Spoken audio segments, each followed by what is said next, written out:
Showbiz fanatics, Alden Richards abay handa nang iuwi si Miss Catherine Bernardo sa kanilang bahay para ipakilala sa kanyang pamilya.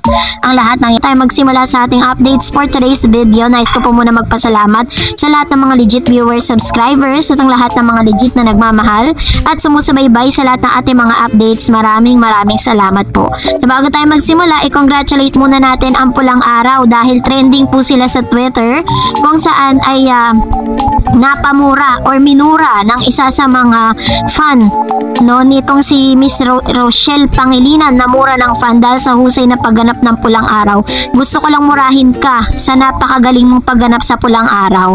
So talagang unti-unti na nga po talaga naglalabasan na yung mga special na mga karakter ng bawat isa sa Pulang Araw. Patagal ang storya, painit na painit talagang inaabangan ng maraming mga Pinoy. Ito pong historical serye ni Alden Richards at ng ilang pang mga GMA Sparkle artist stars na bidang-bida dito po sa nasabing serye, So, pinapasalamatan naman ni Mr. Alden Richards dahil talagang ramdam naman niya ang suporta ng ilang mga kababayan natin na talaga namang napamahal dito po sa nasabing serye. Pero meron po kasing isang sa comment section nagtanong kung kamusta na daw ba yung pelikulang Unhappy for You. So base po sa result, it achieved the biggest single day gross for a local film since the pandemic with 46 million on August 18. By August 22, the film had grossed 200 million as it entered into a second week, and after 10 days, the film domestic box office total reached 253 million in 2 weeks. So, yun po yung as of this moment, ito po yung kinita ng Unhappy for You at sila po ay pa rin, showing pa din dahil parang inaabangan yung pagka-clash nga or parang kino-compare ito pong movie ni Mr. Alden Richards at ni Miss Catherine sa movie ng Josh Lia. So anyway, ito na yung photos po na inyong napapanood right now is a photo of Miss Maine Mendoza kung saan si Maine po ang kauna-unahang babae na dumalaw po dito po sa mansyon ng Paul Quezon dito po sa bahay po nila sa Laguna. And alam po natin na ang unang mall tour na magaganap ay gaganapin po malapit 5 minutes away dito po sa bahay ni Mr. Alden Richards. So dahil po dito nakakaloka po yung ilang headline hindi pa man nangyayari pero headline na. Parang pinangungunahan na ng ilang mga showbiz insiders yung possibility na mangyari ang lahat ng ito kasi sinasabi nila kung si Catherine or si Alden Richards ay pabalik-balik nga daw dito po sa bahay ni Miss Catherine. This time, si Alden Richards naman ang gagawa nito kung saan iuuwi daw di umano para ipakilala ni Mr. Alden Richards sa kanyang pamilya, formally si Miss Catherine. Binibiro kasi si Alden Richards na iuuwi niya sa kanilang bahay si Catherine Bernardo para ipakilala sa kanyang pamilya na nakatira sa Santa Rosa, Laguna. Ang first small show kasi nila para sa kanilang movie na Hello Love Again, HLA, ay sa hometown ni Alden na gaganapin this coming October 5 sa Ayala Mall Solinad Activity Park sa Nuvali. Ilang metro lang ang layo nito sa bahay ni na Alden kaya pwede silang mag-segue para maipakilala ng aktor sa kanyang pamilya si Catherine. Yan po yung sinasabi kong headline na iuwi na daw ni Alden sa bahay niya para ipakilala sa pamilya. Pero supportive naman po kasi ang Hello Love Again ang pamilya ni Cat Alden. Katunayan tumutulong nga din yung kanyang sister yung kanyang sister na si Raisa Paul Quezon para po mag-promote or sa promotion ng kanilang movie. Nung inilabas po yung kanilang teaser, isa si Miss Raisa Paul Quezon sa mga nag-post nito sa kanyang IG or sa kanyang social media account.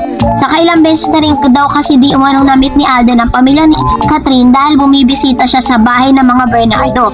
This time, si Catherine naman ang may chance na makilala ang pamilya ng kanyang kapareha sa collab movie ng Star Cinema at GMA Films. So dahil dito, hanggang sa ngayon parang talagang lumulutang ang mga fans po ni Alden at ni Catherine dahil po sa headline na ito.